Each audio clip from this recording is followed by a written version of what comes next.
छत्तीसगढ़ ने विकास की ऊंचाइयों को छुआ है। 15 साल तक लोग छत्तीसगढ़ राज्य बनने के बाद ये सपना संजो कर रखे थे कि हमारे छत्तीसगढ़ आगे बढ़ेगा, लेकिन भारतीय जनता पार्टी के 15 साल में छत्तीसगढ़ आगे नहीं बढ़ पाया और लोगों ने मन बनाया कि इस बार हम कांग्रेस को सत्तासीन करेंगे और कांग्रेस सत्ता में आई 2018 में। और सत्ता में आने के बाद राज्य के मुखिया के रूप में भूपेश बघेल जी ने बागडोर संभाली और आप देख रहे हैं कि लगातार विकास के सोपान तय करते जा रहा है छत्तीसगढ़। और 2 बार हमारे राज्य के मुख्यमंत्री को प्रथम मुख्यमंत्री होने का गौरव मिला है। ये इसलिए नहीं मिला है, ये इसलिए मिला है कि वो लगातार धरातल में जुड़कर काम करते रहे। पूर्ववर्ती सरकार कागजों में काम करती थी और ये सरकार धरातल पे काम करती रही। जितने हमारे घोषणा पत्र, जन घोषणा पत्र में 36 वायदे थे, उनमें से लगभग 27-28 वायदों को पूरा कर दिया है। आज भी मुख्यमंत्री जी ने घोषणा जो की है स्वास्थ्य और शिक्षा को लेकर, सर्वहारा वर्ग के उत्थान के लिए सरकार ने काम किया है। किसान जो आत्महत्या करते थे, अब आत्महत्या के समाचार कहीं सुनने के नहीं मिलते। 16,000 करोड़ रुपए की राशि उन्होंने राजीव गांधी और गोधन न्याय योजना के अंतर्गत दी। भूमिहर खेतीहर के किसानों के लिए लगभग 350 करोड़ रुपए की राशि उन्होंने इन 4 सालों में दी। स्कूल खोली उन्होंने। स्वास्थ्य के दिशा में आप देख रहे हैं कि प्रदेश निरंतर आज खुशहाल हो रहा है। ये दाई दीदी क्लिनिक और शहरी क्षेत्र के साथ साथ ग्रामीण क्षेत्र में भी इन सरकार ने इन 4 वर्षों में कार्य किया। तो गौरव तो है ही है। गौरव दिवस तो पूरे प्रदेशवासी मना रहे हैं, कांग्रेस जन तो मना ही रहे हैं। पूरे प्रदेशवासियों के मन में एक उत्साह की लहर है और भारतीय जनता पार्टी कहीं आता पता नहीं है। लेकिन भारतीय जनता पार्टी के ही जो है पूर्व विधायक है अजय चंद्राकर, उनका कहना है कि 4 साल जो है डार्क एज में निकल गया। डार्क एज को बताया अजय चंद्राकर जी वो पुराना बता रहे हैं अपना, जो 15 साल उनका कार्यकाल रहा है ना, उसके बारे में कह रहे हैं। अगर आप उनके पूछिए, आप गीता पे हाथ रख के बोलिए तो वो बात सच कहेंगे कि 4 साल में जो कार्य हुआ है वो कार्य 15 साल में नहीं हुआ है। आप अलग से उनसे पूछिएगा, बताएंगे। गीता में हाथ रख के बोलना। दुर्ग के शहर की तस्वीर कितनी बदली 4 सालों में, और 5वां साल कैसा रहेगा शहर के लिए? देखिए, दुर्ग शहर की तस्वीर बहुत तेज़ी से बदली है। आप देख रहे हैं सड़कें चौड़ीकरण हो रहा है, 64 करोड़ की राशि इसमें मिली। ठगड़ा बांध जो पर्यटन स्थल बन रहा है और हमारे स्वामी आत्मानंद स्कूल यहाँ पर खुली। तो दुर्ग का विकास, सड़कें जो हर वार्ड में सुधरी। लगभग 400 करोड़ रुपए की राशि हमने मुख्यमंत्री जी से विकास कार्यों के लिए, और लगभग हर जगह काम संचालित है। बहुत से कार्य प्रगति पे है और बहुत से काम प्रारंभ होने को है। तो लगातार दुर्ग की तस्वीर तो बदली है।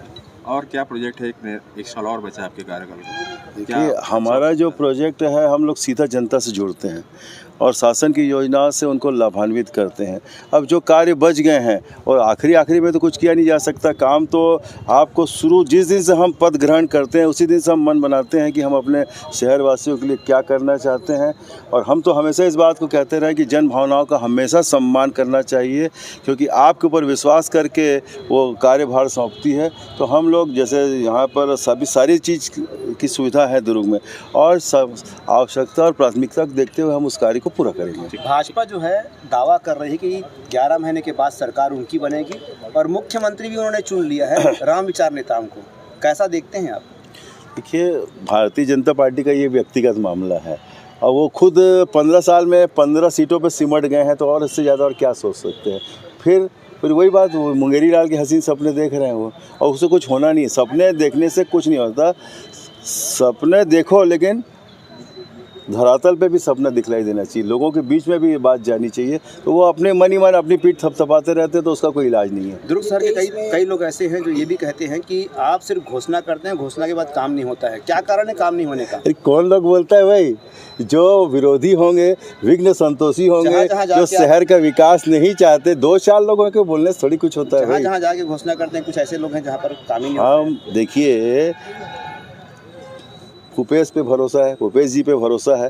वैसे दुर्ग की जनता को कांग्रेस पे भरोसा है, अरुण वोरा पे भरोसा है। हम जो कहते हैं वही करते हैं, जो करते हैं वही कहते हैं। उनका कोई, अरे उनके कहने से हम नहीं मानेंगे। हम तो हमारी जनता जो कहती है वो मानते हैं। 10 में 5 ही काम आप करवाते हैं, 5 ही काम करवाते हैं आप। देश में कांग्रेस की आने की क्या तैयारी है? देखिए, 23 में छत्तीसगढ़ में कांग्रेस आ रही है, जहाँ जहाँ राज्यों में चुनाव होंगे वहाँ आएंगी। और जिस तरीके से राजीव गांधी जी ने भारत जोड़ो अभियान चलाया है, भारत जोड़ने का काम उन्होंने किया है। बीच में ये जो वर्ष बीते हैं 8 साल, उसमें लोग देख रहे थे कि विभिन्न जाति धर्म के लोग अलग हो रहे थे। राहुल गांधी जी ने जिस तरीके का से जोड़ने का प्रयास किया, लाखों की संख्या में लोग उसमें शामिल हो रहे हैं। मैं भी गया था, इंदौर में शामिल हुआ। लोग दौड़ रहे हैं उनके पीछे कि राहुल गांधी जी देश को जोड़ रहे हैं, हमारा देश एक है, भारत देश एक है। अभी एक चीज़ देखा जा रहा है दुर्ग शहर में, नगर निगम के जो कमिश्नर हैं आपकी बातें नहीं सुन रहे हैं। जहाँ चाहे वहाँ वो अतिक्रमण हटा रहे हैं और उसके बाद आप भी उसमें आपत्ति कर रहे हैं, लेकिन आपकी बात नहीं सुनी जा रही है। अभी हाल ही में उनके द्वारा एक नाराज़गी भी, सिर्फ नाराज़गी होने पर ही उन्होंने एक जो नर्सिंग है उसको सील कर दिया। कैसा देखते हैं उन कार्यों को? हाँ, मैंने तो आयुक्त महोदय को एक ही बात कही है कि दुर्ग में चाहे प्रशासनिक क्षेत्र में हम लोग रहें या सार्वजनिक क्षेत्र में रहें, हमको जन भावनाओं का सम्मान करना पड़ेगा। जन भावनाओं का अगर हम सम्मान नहीं करते हैं तो हम राजनीतिक क्षेत्र में हो चाहे प्रशासनिक क्षेत्र में हो, हमको यहाँ के मतदाता बर्दाश्त नहीं करेंगे। मतदाता अपने आप मन बना लेते हैं और वो जो जैसा भी कर रहे हैं वो अपनी सोच के हिसाब से कर रहे हैं, उसमें हमारा कोई उसमें वो नहीं है। मतलब आप मानते हैं सत्ता में रहने के बाद आपकी बात नहीं सुनी जा रही है? कैसे नहीं सुनी जाएगी? सत्ता में रहने के बाद अधिकारी क्यों नहीं सुन रहे हैं? ये कौन कह रहा है ऐसी बात? हम जो चाहते हैं वो तो होता है और हम अच्छा ही चाहते हैं। मतलब हम अतिक्रमण हट रहा है तो आप नहीं अतिक्रमण हट रहे हैं? अरे भाई, मैं कहाँ कह रहा हूँ?